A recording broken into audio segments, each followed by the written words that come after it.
지난 시간에는 첫 번째 사사 온니엘에 대해서 배웠습니다.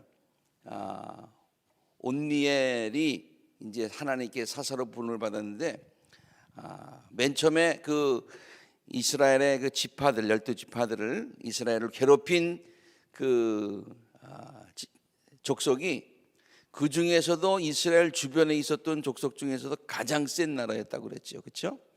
그래서 메소포타미아 문명이 거기 있는 아주 그 세계 문명의 발상지라고 볼 수 있는 그곳에서 일어난 그 왕이 지금 그 이스라엘을 괴롭히고 있었을 때에 하나님께서 그 근방에 있는 이스라엘 북쪽에 있는 어느 지파에서 사사를 보낸 게 아니라 저 밑에 있는 지파에서 이제 사사를 이제 일으켜서 온니엘이 그렇게 사사로 쓰임을 받았다라고 하는 내용을 지난번에 말씀을 드렸습니다. 한번 정리하는 뜻에서 그 사사기서 3장 9절과 11절에 있는 말씀을 보면은요, 주께서 그들을 구하여 주시려고 이스라엘 자손 가운데서 한 구원자를 세워 주셨어요. 그가 곧 갈렙의 아우 그나스의 아들 온니엘이었습니다. 유다 지파죠. 주의 영이 그에게 내리게 되었어요. 온니엘은 이스라엘의 사사가 되어 전쟁터에 싸우러 나갔지요. 그래서 주께서 메소포타미아 왕 구산리사다임, 정말 굉장한 나라입니다. 뭐 지금으로 따지면 옆에 있는 큰 대국이라고 볼 수 있는 그 나라에 지금 그 침입을 당했었는데, 그 왕의 손으로부터 건져 주셨어요. 온니엘의 손에 그 왕을 넘겨 주셨으므로 온니엘은 구산리사다임을 쳐서 이길 수가 있었다. 그 땅은 그래서 그나스의 아들 온니엘이 죽을 때까지 40년 동안 전쟁이 없이 평온하게 그렇게 지내게 되었다. 40년이라고 하는 세월은 그 이외에도 상당히 긴 세월로 사사기에서는 지금 표시하고 묘사하고 있죠, 상징적으로. 자, 그런데 다시 반복되는 백성들의 죄악, 이게 사사기에 굉장히 반복되는 내용이에요. 하나님께서 평화를 주시는데 얼마 가지 못해서 또 죄를 짓고, 왜? 잊어버리고 또 죄를 짓고, 그래서 하나님께서 또 심판하시고, 백성들은 어려우면 또 하나님께 부르짖고, 그래서 하나님께서 또 사사를 보내시면은 그 사사가 또 구원하고 또 평화가 있고, 조금 지나면 또 죄를 짓고, 이게 이제 반복되는 건데요. 이 두 번째 사사가 나오는 이 이야기도 이렇게 시작을 해요. 이스라엘이 다시 주께서 보시기에 악한 일을 저질렀다, 그런 말로 시작을 합니다. 그들이 이렇게 주께서 보시기에 악한 일을 저질렀기 때문에 주께서는 모압 땅 에글론을 강적이 되게 하여서 이스라엘을 대적하게 하였다. 이번에는 첫 번째는 메소포타미아, 그쪽에 있었던 그 나라, 아주 강력한 나라였죠. 구산리사다임이라는 왕. 요번에 두 번째는 모압이라고 하는 나라를 그 족속을 주님께서 일으키셨어요. 그래서 모압 왕 에글론이라고 하는 그 왕이 이제 이스라엘을 이제 괴롭히게 하는 거예요. 자, 그래서 이 모압이라고 하는 나라는 사실은 그 전에는 이스라엘한테 꼼짝 못했던 나라거든요. 이스라엘한테 조금 있다가 모압에 대해서 얘기하겠습니다만은, 모압이라고 하는 곳은 요단강 동쪽에 있었고요. 그리고 또 이 모세가 그쪽으로 이렇게 통과해 가지고 왔을 때 그 모압 광야, 그 광야 전체가 이제 다 이스라엘 것이 되어 가지고 이스라엘의 그 지파들에게 나눠줬던 그와 같은 곳이에요. 그리고 그 모압 땅 그쪽에서 느보산이 있는 거기거든요. 느보산에서 가나안 땅을 바라보면서 모세는 거기서 죽었고, 이제 나중에 여호수아가 이제 이스라엘 백성들을 이끌고서 요단강을 건넙니다마는 그 전에는 이 모압이 이스라엘에게 그때만 하더라도 꼼짝을 못했었어요. 근데 강해졌어요. 강해졌어요. 나라가 그렇죠. 어떤 때는 강하고 어떤 때는 약하고, 이쪽 나라가 강할 때가 있고 이쪽 나라가 약할 때가 있고. 그런데 그때는 하나님께서 이스라엘 백성들을 심판하시는데 모압을 사용하셨다 그래요. 그래서 사사기서 3장에는 이렇게 나와 있어요. 그들이 이렇게 주께 보시기에 악한 일을 저질렀기 때문에 주께서는 모압 왕 에글론을 강적이 되게 하셔서 이스라엘을 대적하게 하십니다. 에글론은 암몬 사람과 아멜렉 자손을 모아서 이스라엘을 공격하고 종려나무 성읍인 여리고를 점령을 하지요. 이따가도 그러니까 요단강이 이렇게 있고요. 요단강 오른편에는 지금 있는 그 요르단이 있는데 거기가 지금 모압, 암몬 그 지역이고요. 그다음에 그곳을 넘어가면은 예루살렘 가기 전에 뭐가 있나요?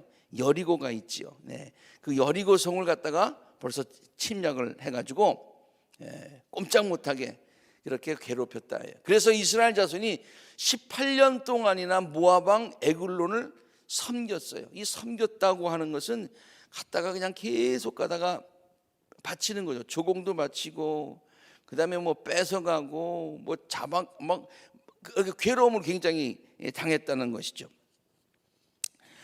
그 에글론이라고 하는 말은요, 본래 뜻이 젊은 황소라는 뜻이랍니다. 네, 그래서 이 모압의 왕 에글론은 자기 그 이름답게 그냥 아무데나 그 옆에 있는 나라들을 그냥 막 황소처럼 막 치고 받고 이렇게 해가지고 주위의 나라들을 괴롭히는데 그 중에 이스라엘이 가장 괴로움을 당했다는 거예요. 지도를 한번 여러분 보시면요, 여기에 그 몇 개의 나라가 있습니다. 여기가 지금 이집트지요. 이집트에서 홍해를 건너가지고 지금 이렇게 그 시나이 반도를 통해 가지고 지금 오고 있는 거예요. 오고 있는데 사실은 여기서부터 여기까지가 얼마 되지 않지만은 여기에 블레셋이라고 하는 강한 나라가 있었기 때문에 도무지 일로 갈 수가 없었어요. 그래서 이렇게 피해서 이렇게 돌아서 이렇게 가게 된 것이죠. 근데 거기 가운데 가는 길에 아멜렉이라고 있었어요. 아멜렉 여러분 생각나세요? 아멜렉은 무슨 생각이 납니까? 모세가 그 아멜렉과 싸울 때 여호수아는 나가서 싸우고 모세는 두 손을 들고 가지고, 모세가 손을 들면 이스라엘 군대가 이기고 모세가 손을 내리면 아멜렉이 강해지고 뭐 이래 가지고 이 아멜렉을 쳐부수고 이제 아주 그 굉장히 강한 그런 나라였었는데 하나님의 도우심으로 이걸 다 차고, 그다음에 이쪽으로 해 가지고 이제 이 요단강 동쪽으로 해서 쭉 올라가게 되어 있어요. 근데 그 에돔이라고 하는 곳이 있습니다. 조금 이따 설명하겠습니다만 에돔이라고 하는 것은요, 에서의 자손이에요. 그렇죠? 에서가 누굽니까? 야곱의 형이죠. 그렇죠? 그 에돔. 근데 요거 에돔 바로 밑에에 지금 우리가 그 관광지로 많이 알려져 있는 페추라라고 하는 것이 바로 여기에 있어요. 페추라라고 하는 것이 여기 있고, 호르산이라고 하는 것이고, 페추라에서 보면은 바로 호르산이 있어요. 그 산은 어떤 산입니까?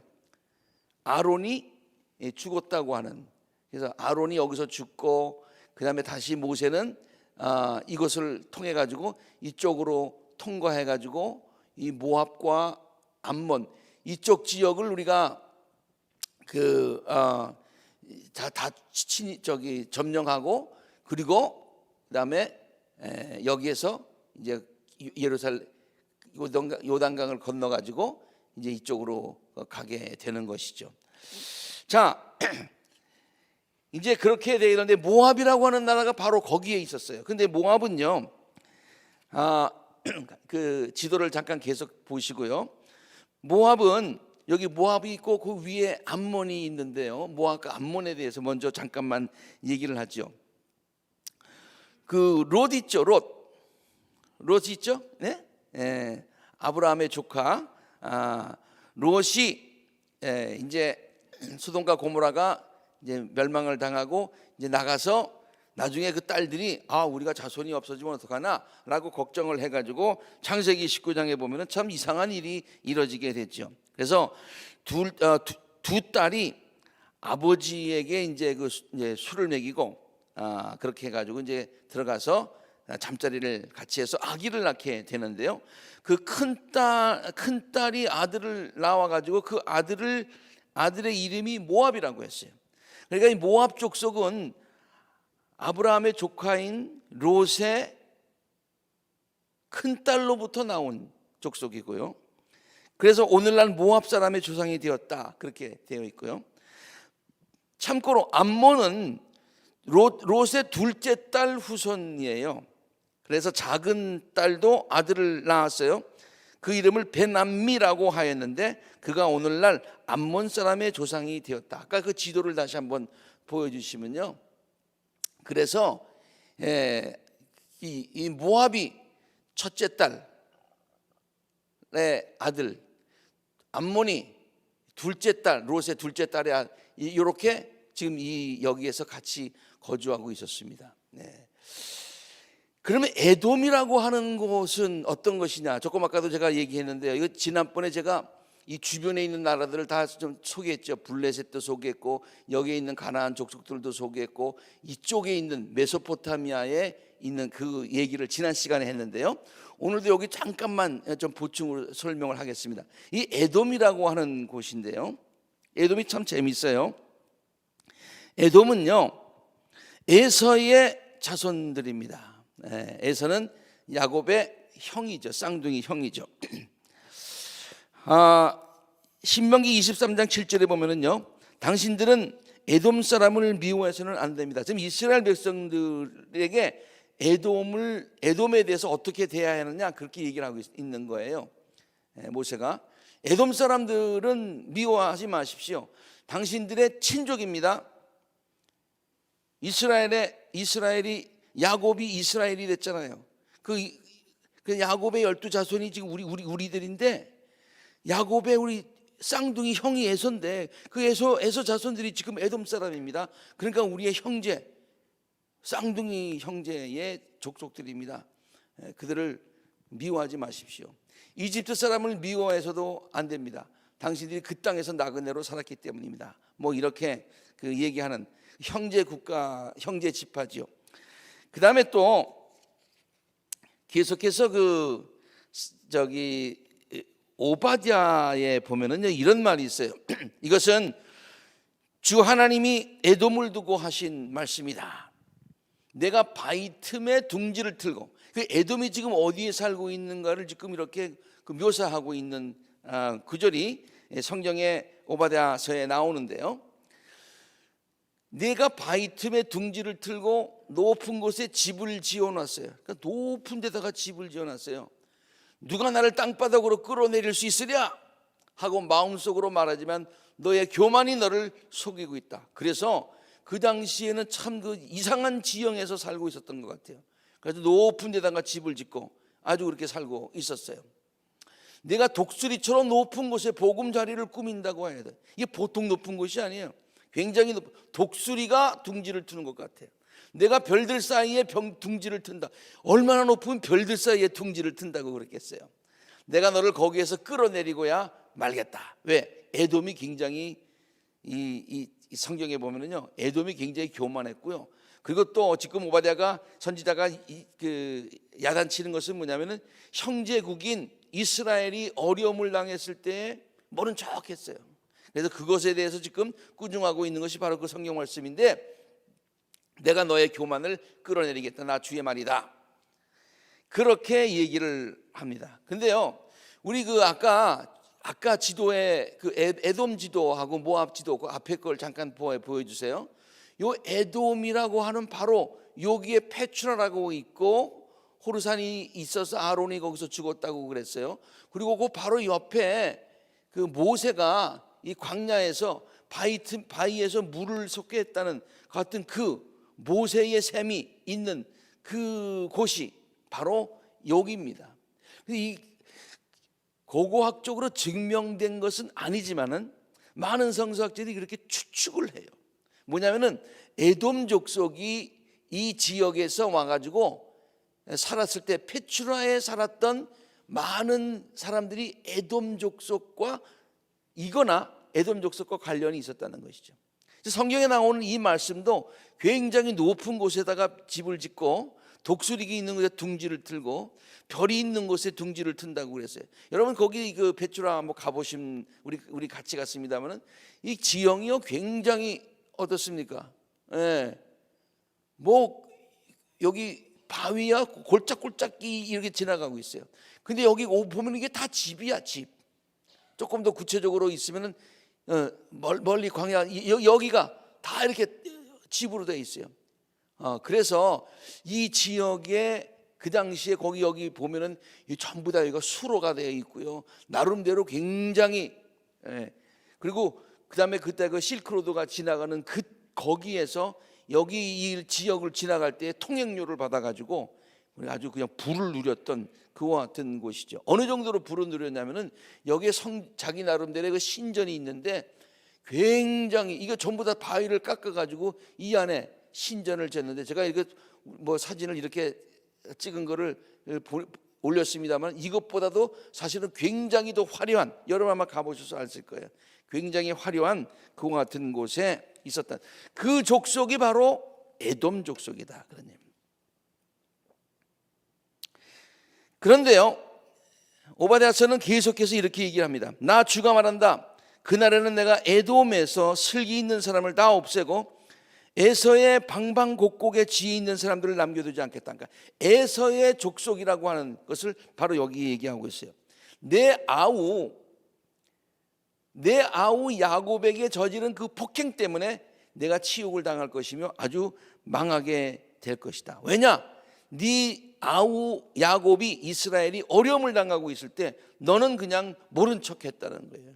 오히려 속으로 그냥 쾌재를 울렸다는 거예요. 그게 잘못됐다는 거예요. 이러한 그걸 봐서 에돔 족속이라고 하는 것은 에서의 자손들로 이루어졌다는 것을 알 수가 있습니다. 이 에돔 족속은요, 저기 에돔 그 위에 조금 아까 그 지도 다시 한번 보면요, 지도 보여주시면 여기를 지나서 이제 모세가 이제 형 아론을 장사 지내고 나서 그리고 이제 이쪽으로 해가지고 올라갑니다. 올라가는데 좀 통과하게 해달라고 그랬어요. 통과하게 해주면서 우리가 여기 그 통과할 때에 당신들을 전혀 피해를 주지 않겠습니다. 그렇게 사정사정을 했어요. 그러면서 뭐라고 얘기합니다. 다 우리 다 형제, 우리 같은 다 그 연관이 있는 우리 저기 그 족속들 아니냐? 우리가 지나가게만 해달라. 그런데 모압이 허락하지 않았어요. 출애굽의 가정에 있었던 이스라엘 백성들에게 자기 땅을 통과하는 것을 허락하지 않았던 곳이 바로 이 모압과 그리고 암몬 이 지역에 있었던 그와 같은 사람들이었습니다. 이스라엘이 이집트에서 나와서 광야를 지나고 홍해를 건너서 가데스에 이르렀을 때에 이스라엘이 에돔 왕에게 사절을 보내서 에돔 왕의 영토를 지나가게 허락해달라고 부탁을 하였어요. 그러나 에돔 왕은 이 부탁을 들어주지 않았어요. 조금 아까 에돔은 그 맨 밑에 있었던 그 에서의 그 족속이죠. 이스라엘은 모압 왕에게도 사절을 보냈어요. 모압 왕은 또 그쪽도 다 연관이 있으니까 그도 그 우리의 요청을 들어주려고 하지 않았어요. 오히려 저들이 이스라엘과 싸우려고 나왔어요. 그래서 오히려 싸우려고 나왔기 때문에 할 수 없이 싸워서 그들을 이겼어요. 그래서 생각지도 않았던 요단강 동편의 땅들을 차지하게 되는 그런 이야기가 이제 출애굽의 이야기죠. 이 모압은 또 어떤 나라냐? 지금 이 두 번째 지금 두 번째 있는 사사가 나타나는 에웃이 나타나는 그때의 모압이 에글론 왕이 지금 괴롭혔다고 하는데 그 모압에 대해서 지금 알아보고 있는 겁니다. 발람을 불러가지고 이스라엘을 저주하려고 했던 그런 나라였습니다. 지금 이스라엘이 막 지금 쳐들어오는 거예요.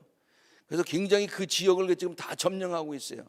그러니까 발람이 이거 뭐 사람이 힘 가지고는 안 되겠어요. 그래서 저들이 믿는 하나님이 저들을 저주하면 되겠다, 그렇게 생각을 했어요. 그래가지고 이 모압의 발락 왕이 발람이라고 하는 선지자를 매수를 해가지고 그에게 이스라엘을 저주하도록 그렇게 시킵니다. 그런데 발람이 하나님께서 직접 말씀을 해주시니까 두려워가지고 그 일을 하지 못하지요. 그렇게 해서 아무튼 이 모압은 이스라엘을 저주하려고 그렇게 미워했던 그와 같은 왕이었습니다. 그 당시만 하더라도 굉장히 이스라엘을 두려워했었죠. 그 다음에 또 이스라엘 백성들로 하여금 우상숭배의 죄에 빠지게 했던 나라였습니다. 그래서 발락이 왕이 발람에게 야, 어떻게 내 말을 듣지 않느냐 그렇게 얘기하니까 아유, 기다리십시오.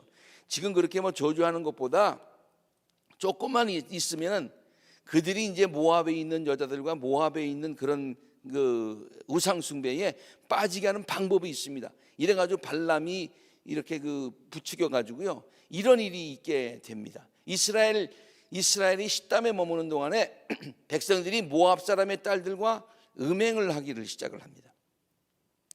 모압 사람의 딸들이 자기 신들에게 바치는 제사에 이스라엘 백성들을 초대하고요 이스라엘 백성은 거기에 가서 먹고 그 신들에게 머리를 숙이지요. 그래서 이스라엘은 바알 부올과 결합하였다. 우상도 숭배하면서 그 여자들과 모압 여자들과 이제 음란에 빠지게 되죠. 그래서 이스라엘로 하여금 그런 죄를 져서 하나님의 벌을 받게 하는데 모압이 그렇게 했던 그런 나라였어요. 그런데 또 재미있는 것은요 예수님의 족보를 가만 보면은 여기 모압 여자가 나와요. 모압 여자가 나와요. 누구인지 아시죠? 예, 룻이라고 하는 그런 여자죠. 룻기서에 보면은요 이런 얘기가 있어요. 사사시대에 그 땅에 기근이 든 적이 있었는데 그때 유대 사람 태생의 한 남자가 모압 지방으로 임시로 살려고 갔어요. 그럼 이쪽엔 요단강 왼쪽에 가나안 때는 너무 기근이 심해가지고 요단강을 건너서 그쪽에 가서 좀 살아보려고 그걸로 이주를 한 거죠. 그래가지고 아내와 두 아들을 데리고 길을 떠났어요. 그 사람 이름이 엘리멜렉이고요 아내 이름이 나오미예요. 룻의 시어머니요. 두 아들은 말론과 기론인데 그 사람들이 모압에 있는 두 여자와를 아내로 다 맞이했어요. 그래서 남편은 거기서 죽고 나오미와 두 아들만 남게 되었는데 그 나중에는 그 두 아들도 죽죠. 죽기 전에 며느리가 나왔는데 첫째 며느리 이름이 룻이고 두 번째 며느리 이름이 오르바였어요. 우리가 잘 알고 있습니다만은 그 이후에 족보를 보면은요 룻이 오벳을 낳고 오벳은 이새를 낳고 이새는 다윗을 낳고 그렇게 그러니까 다윗 왕의 어떻게 보면은 증조 할머니 그러니까 할머니의 어머니 그러니까 증조 할머니죠. 증조 할머니가 모압 여자라고 하는 것이죠.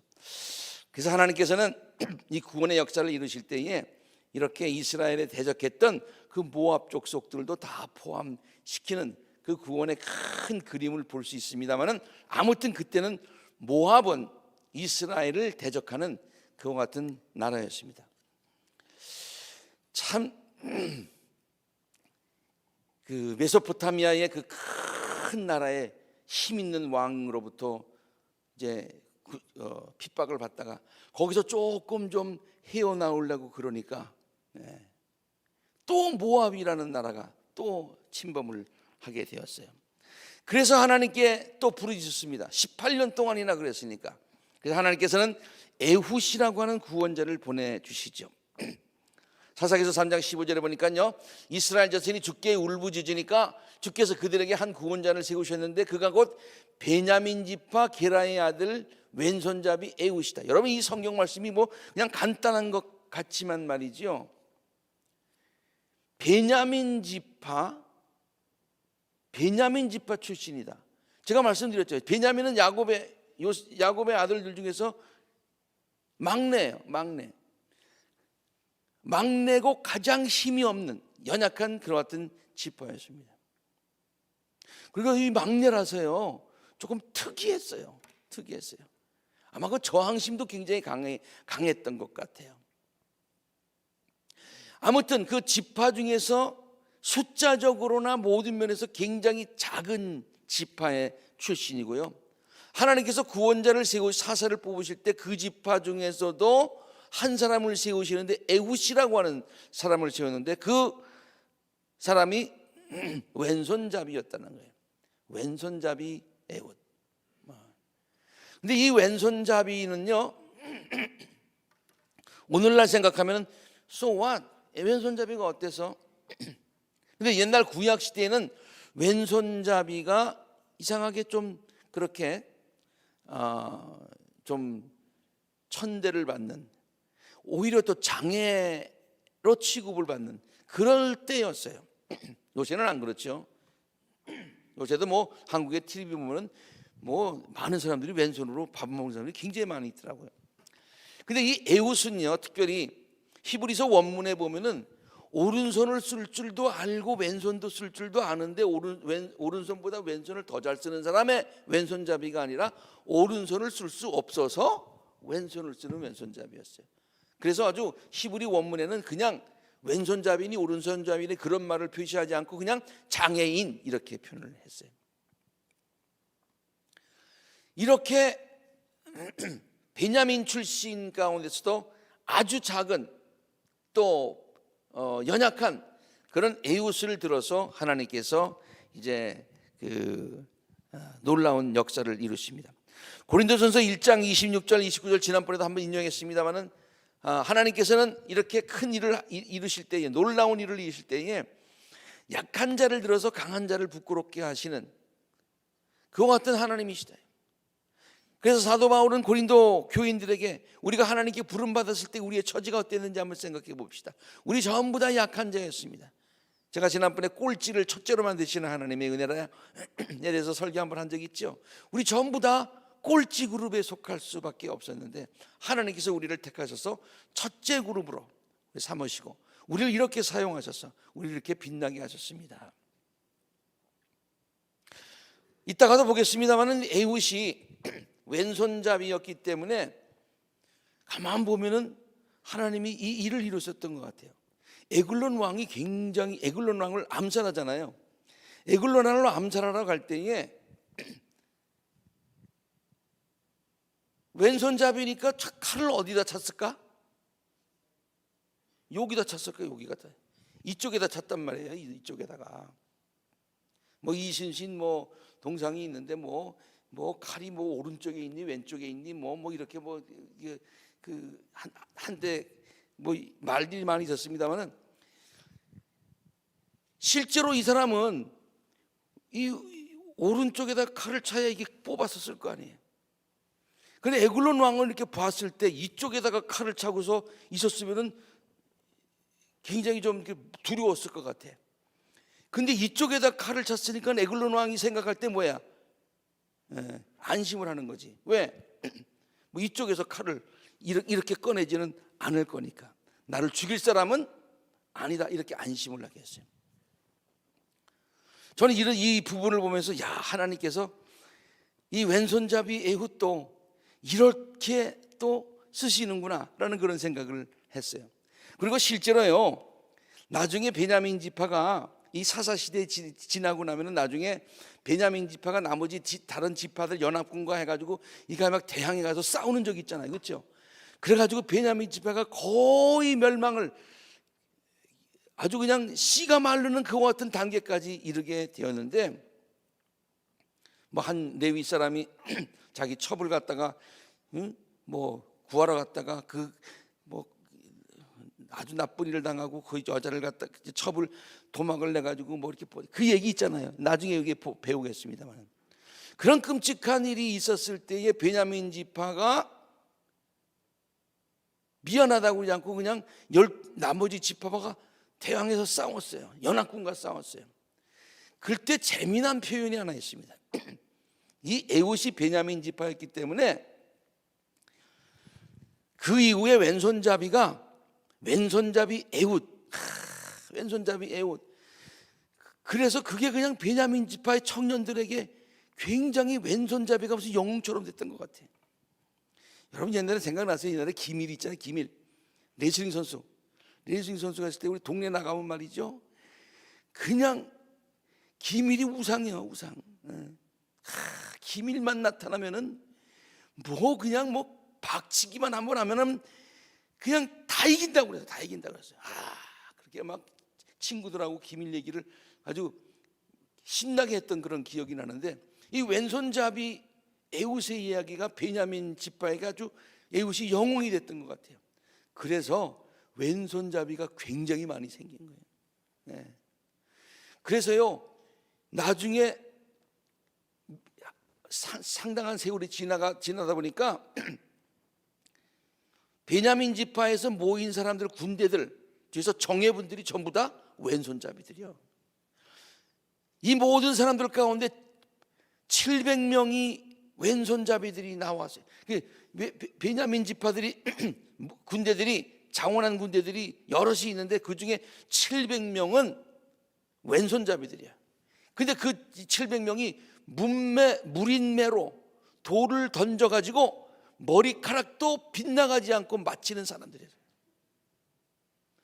여러분, 이 성경이 너무 재밌지 않아요?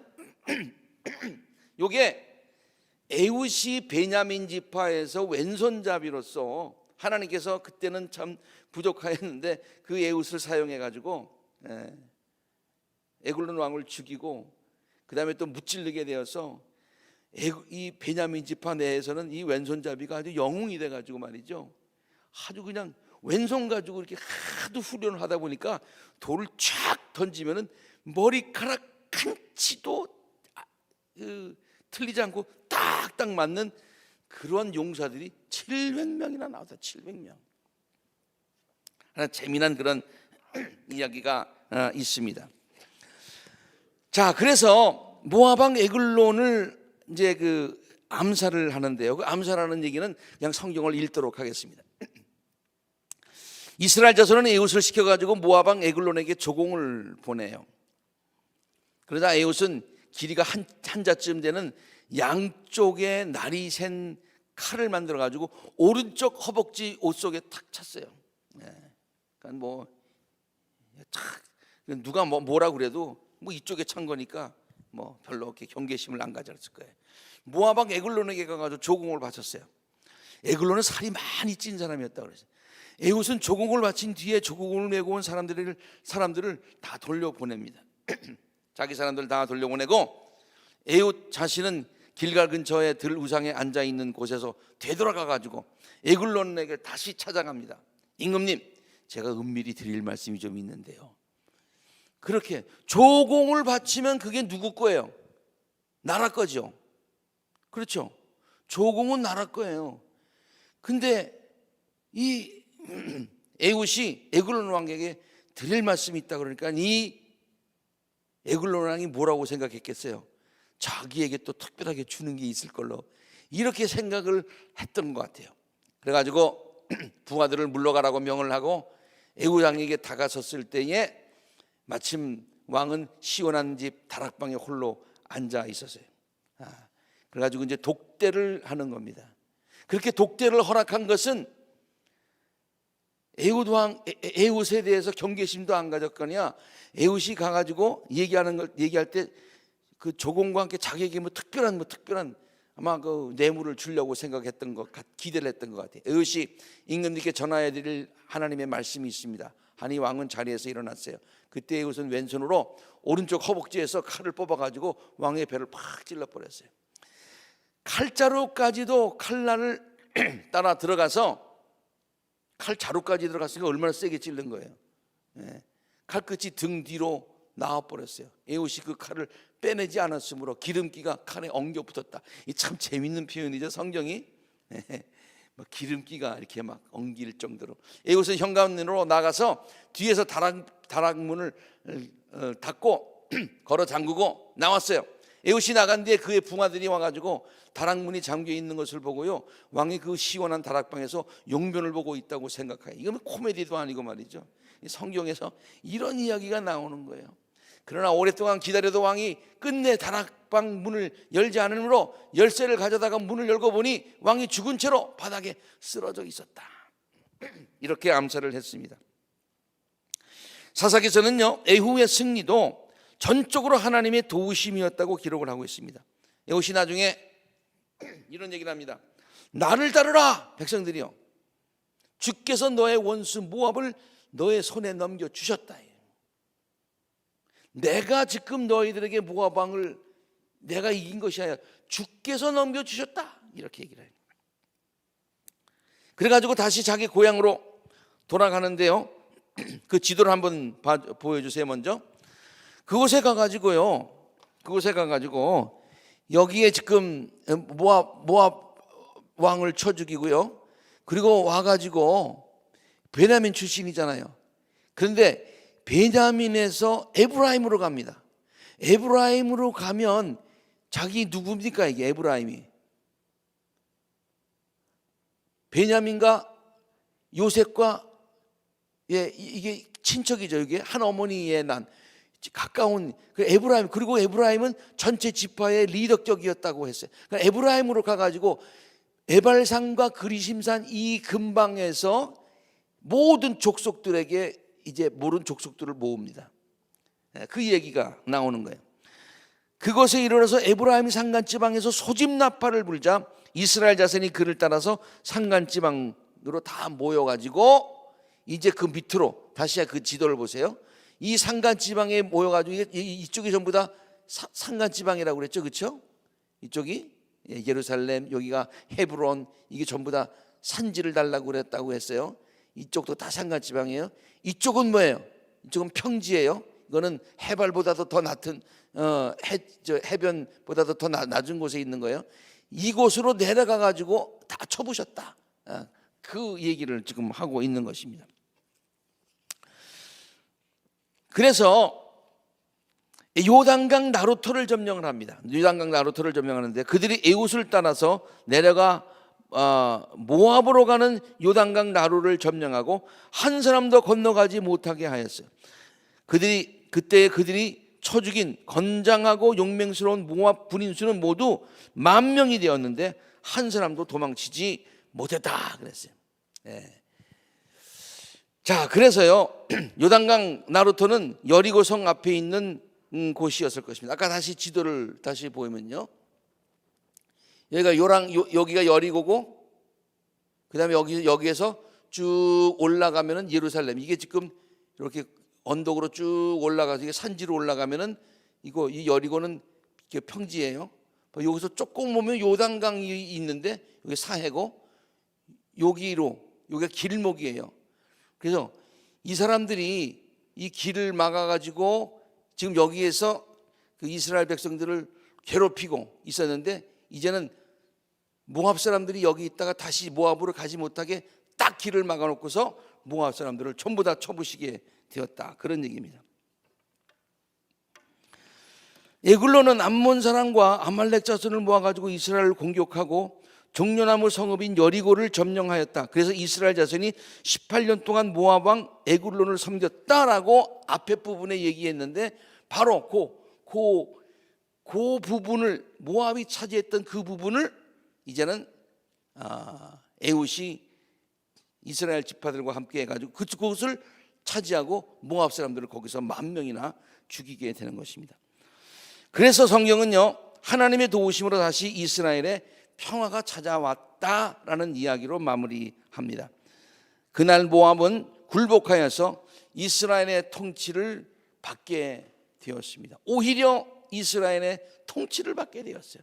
그 뒤로 그 땅에는 80년 동안 전쟁이 없이 평온하였다. 그래서 첫 번째